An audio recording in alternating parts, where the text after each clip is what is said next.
Hi guys, હાલો સાંજના 8 વાગ્યા છે અને હાલ મારા પપ્પા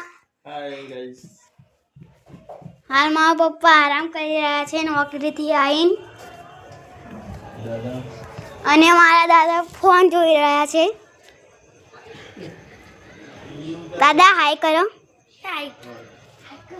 અરે બ્લોગ બનાવીએ. અને હાલ મારી મમ્મી આ મેથીના પરોઠા બનાવી રહી છે. Hi guys, welcome my channel. બની રહ્યા છે આજે મેથીના થેપલા.